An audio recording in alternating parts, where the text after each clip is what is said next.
ஜம் ஆன்மீக அன்பர்களுக்கு வணக்கம். பரணி தீபம். கார்த்திகை மாதம் என்றாலே நினைவுக்கு வருவது தீபம்தான். இந்த நாளில் மக்கள் அனைவரும் தங்கள் வீடுகளிலும் கோவில்களிலும் விளக்கேற்றி சிவபெருமானை வழிபடுவது வழக்கம்.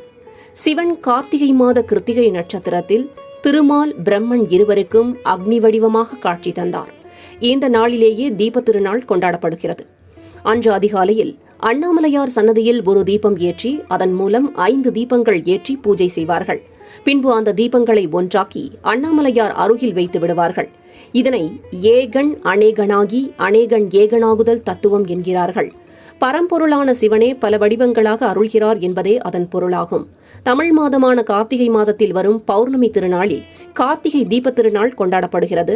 இந்த ஆண்டு டிசம்பர் 13ஆம் தேதி வெள்ளிக்கிழமை கார்த்திகை திருநாள் கொண்டாடப்பட உள்ளது. கார்த்திகை தீப திருநாளை முன்னிட்டு திருவண்ணாமலையில் பரணி தீபம், அண்ணாமலையார் தீபம், விஷ்ணு தீபம், நாட்டு கார்த்திகை தீபம், தோட்ட கார்த்திகை தீபம் என 5 தீபங்கள் ஏற்றப்படும். சரி, பரணி தீபம் என்றால் என்ன? கார்த்திகை தீபத்திற்கு முந்தைய நாள் அதிகாலையில் பரணி தீபம் அண்ணாமலையார் கருவறையில் ஏற்றப்பட்டு பின்னர் அர்த்த மண்டபத்தில் 5 தீபங்களாக இவை காட்டப்படும். கார்த்திகை மாத பரணி நட்சத்திரத்தில் இந்த தீபம் காட்டப்படுவதால் இது பரணி தீபம் என பெயர் பெற்றது. படைத்தல், காத்தல், அழித்தல், மறைத்தல், அருளல் என்ற சிவனின் 5 அம்சங்களையும் காட்டும் விதமாகவே இந்த பரணி தீபம் ஏற்றப்படுகிறது. இந்த ஆண்டு பரணி தீபம் டிசம்பர் 13ஆம் தேதி காலை பிரம்ம முகூர்த்த நேரத்தில் அண்ணாமலையார் சன்னதியில் ஏற்றப்படும்.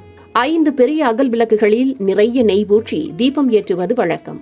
5 என்பது பஞ்சபூதங்களை குறிக்கிறது. பஞ்சபூதங்களுக்கு தலைமையாக விளங்கும் அருணாச்சலேஸ்வரரை வழிபடவே இவ்வாறு ஏற்றப்படுகிறது. கோவில்களில் அதிகாலையில் ஏற்றப்படும் தீபம் மிகவும் விசேஷமானது. ஆனால் நாம் வீடுகளில் காலையில் ஏற்றுவதை விட மாலையில் ஏற்றி வழிபட வேண்டும். சிவபெருமானை வேண்டி வணங்கக்கூடிய பரணி தீபத்தை வீட்டில் ஏற்றுவதால் பாவங்கள் அழிக்கப்படும் என்பது ஐதீகம்.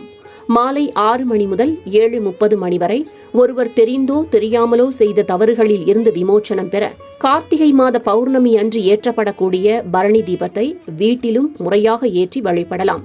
பரணி தீபத்தன்று 5 புதிய மண் அகல் விளக்குகளை ஏற்றுவதுதான் விசேஷம். ஒரு தாம்பூல தட்டில் மலர்களை பரப்பி அதன் மேல் மஞ்சள் குங்குமம் இட்டு அகல் விளக்குகளை வைத்து நெய் ஊற்றி தீபம் ஏற்றி வழிபடலாம். பரணி தீபத்தன்று ஏற்றும் விளக்கானது எண்ணெயை தவிர்த்து நெய்யால் ஏற்றினால் மிகச் சிறப்பான பலன்களை கொடுக்குமாம். தீபமானது அகல் விளக்கு, காமாட்சி விளக்கு, குத்து விளக்கு, கிளியன் சட்டி என்ற பல வடிவங்களில் ஏற்றப்படுகிறது. கிளியன் சட்டி எனப்படும் களிமண்ணாலான விளக்கில் பசு நெய் கொண்டு பஞ்சு திரியிட்டு விளக்கேற்ற வேண்டும். அம்பிகை வாசம் செய்வதாக நம்பப்படும் இந்த பசு நெய்யை தீபத்தில் இடும் பொழுது அது சிவமாகிய ஜோதியுடன் சேர்ந்து சிவசக்தி சொரூபமாகிறது. எனவே டிசம்பர் 12ஆம் தேதி மாலை 6 மணியளவில் வீடுகளில் பரணி தீபம் ஏற்றி சிவபெருமானை வேண்டி வழிபடுவோம். நம் நலனோடு, நம் முன்னோர்களின் ஆசியோடு நலமோடு வாழ்வோம்.